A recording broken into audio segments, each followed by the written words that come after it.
Você já ganha bem? Você já mora bem? Você já come bem? Tem acesso a bens? Eu imagino que se você já é médico há pelo menos 2 anos, isso deve ser uma realidade para você. Você já deve ganhar bem, deve morar bem, deve comer bem. Mas a pergunta que eu quero fazer é: o quão frequente tem sido o prazer em fazer o que você faz como médico? Qual é a frequência que você tem sentido prazer em exercer a medicina? Vou dar um exemplo pessoal meu. Lá em 2011, quando eu era recém-formado, me formei em janeiro de 2011, o que aconteceu?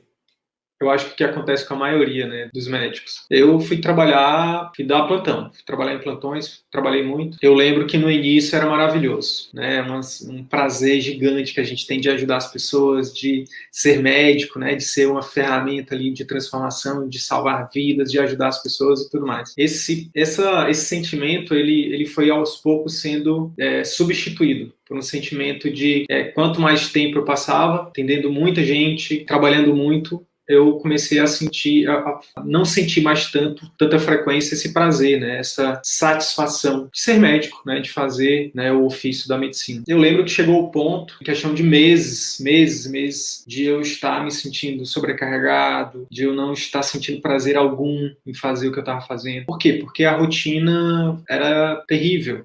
Muito trabalho, pouco tempo de consulta, eu não conseguia ter vínculo ali com os pacientes, eu não conseguia ver quem que melhorava ou não, e aí os problemas, não tem leito, não tem isso, não tem aquilo. A verdade é que em pouco tempo eu já tinha percebido que não era aquilo que eu queria para o resto da minha vida. Quantos colegas acabam fazendo isso, não por 1 ano, não por 2 anos, por 3 anos, mas por 10, 20 anos? Quantos colegas estão nesse exato momento trabalhando de manhã, de tarde, de noite, sem sentir esse prazer, sem sentir essa satisfação? Muitas vezes, na correria do dia a dia, né, nesse corre-corre, trabalho de manhã, trabalho de tarde, de noite, não sei o quê, a gente não para olhar para a nossa própria vida, para ver o que a gente está fazendo, para ver qual é o caminho que a gente está seguindo, né? Então, uma das funções do CVM é exatamente ajudar vocês a fazer reflexões que façam com que vocês enxerguem a sua própria carreira, a sua própria profissão. Cara, para onde é que eu estou indo? É isso mesmo que eu queria para minha vida? Será que é por esse caminho aqui para onde esse caminho vai me levar? Um dos exercícios que a gente tem que fazer é olhar, por exemplo, para os nossos professores, para os nossos preceptores e ver como que é a vida dessas pessoas, como é que essas pessoas vivem, que elas comem, seja no Globo Repórter, brincadeira.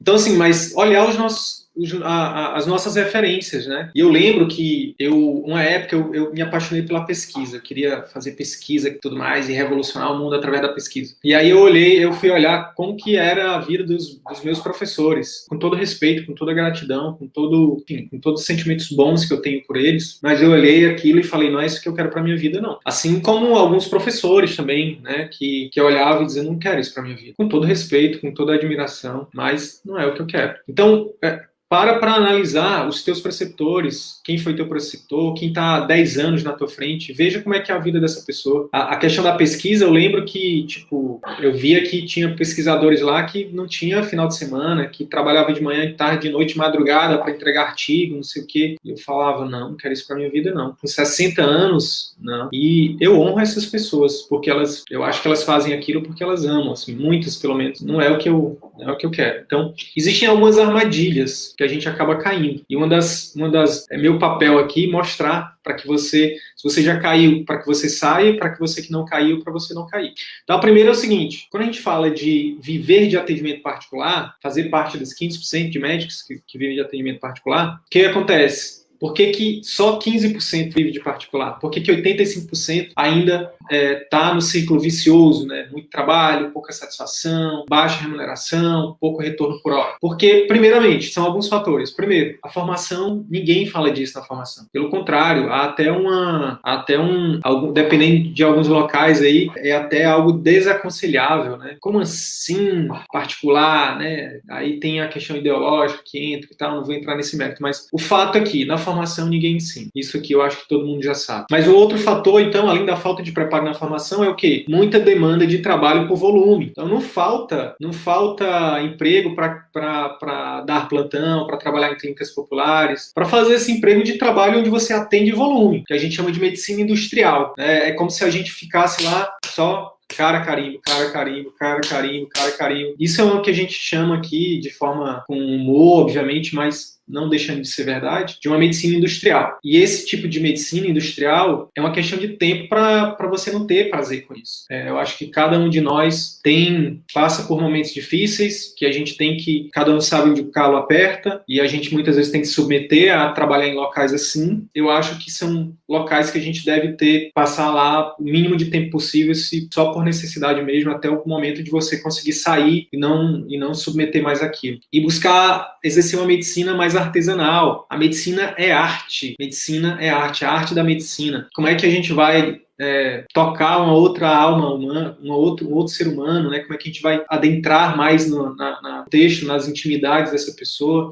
Como é que a gente vai criar um vínculo de confiança com ela se a gente atende em 5, 10 minutos? É quase impossível, é humanamente impossível. Você pode ser quem for, não dá. Então, a medicina artesanal, ela requer mais tempo, né? Requer um tempo de escuta, requer um tempo de empatia, de conhecer a outra pessoa. E isso foi se perdendo, né, nos plantões, planos, clínicas populares e por aí vai. Essa demanda por muito trabalho só de volume faz com que a gente caia num círculo vicioso. Um outro fator, que não deixa de ser um fato, é que, infelizmente, a maioria dos trabalhos que os médicos se submetem, a gente não tem autonomia, não tem liberdade. Quem aí já não passou por a seguinte situação de você estar, sei lá, no pronto-socorro, ou mesmo no ambulatório, onde um dos pacientes precisa de um pouco mais de atenção, um pouco mais, eu estou falando de 2, 3, 4, 5 minutos a mais, e quando isso acontece, vem um gestor, ou vem o outro paciente que está na fila e bate na porta, ei, bora, não sei o que, não sei o que. Eu já trabalhei em locais públicos e privados, onde fui chamado a atenção várias vezes, porque eu estava demorando demais com o paciente. É um absurdo. Um médico nunca deveria se submeter a trabalhar em locais que ele não tem a liberdade e autonomia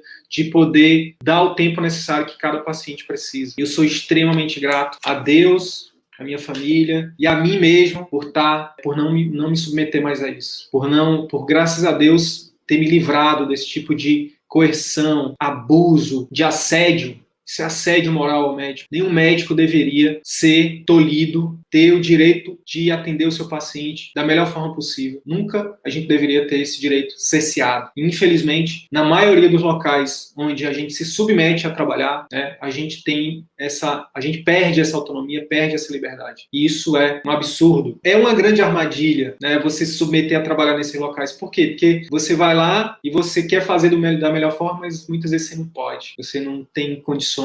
Né? É muito triste isso. Um outro fator que vem para, digamos assim, coroar o círculo vicioso dos médicos é levar muito rápido o padrão de vida. É o médico que ganha 10 mil e tem um padrão de vida de 12, 13, 14, 15 mil. E aí ele vive no vermelho. Ou então tem que trabalhar mais para poder equilibrar as contas. Aí ele aumenta, aí era 15, aí depois aumenta, agora o padrão de vida é 20, ele está ganhando 15, aí tem que trabalhar mais. E daqui a pouco o padrão de vida é 30, aí ele tem que trabalhar para ter um padrão de vida de 30. E aí trabalho. E como é que sobra tempo para estudar? Como é que sobra tempo para cuidar da saúde? Como é que sobra tempo para cuidar da família, dos relacionamentos? Como é que sobra tempo para cuidar de outros projetos? E a gente vai se consumindo com o tempo. Um outro fator, né, que faz com que a gente caia na armadilha do círculo vicioso é essa questão da elevação muito rápida do padrão de vida. Resultado disso é que os médicos ganham bem, moram, muitas vezes, pode até ter uma casa boa, mas muitas vezes mora mais dentro dos hospitais, come mal, porque às vezes tem que comer correndo, fast food, né, entre um plantão e outro, come ali correndo dentro do carro. Quem nunca fez isso, né? Eu já passei por isso várias vezes. Mas no final das contas, o principal que eu traria aqui é não tenho prazer no que faz. Eu lembro de um dos nossos alunos, numa live, perguntei para ele, o que mudou na tua vida depois que você, né, focou no atendimento particular? E aí ele falou, Sidney, eu já ganhava bem, já tinha um faturamento razoável, eu já tinha qualidade de vida, porque eu sempre priorizei isso na minha vida, né? Sempre tive tempo para minha família, para mim, mas tinha uma coisa que estava me consumindo, que estava tirando o meu chão e que quase me fez desistir da medicina e fazer uma outra coisa. Eu não tinha mais vontade de ir para o consultório. Eu estava desmotivado. Eu não tinha prazer de fazer o que eu faço. Eu consegui resgatar isso hoje. Eu acordo de manhã e vou motivado, porque eu sei que eu vou conseguir dar o meu melhor, eu sei que os pacientes que estão me procurando, ele resgatou o prazer de exercer a medicina. É algo intangível, não tem dinheiro que pague, né? Não tem preço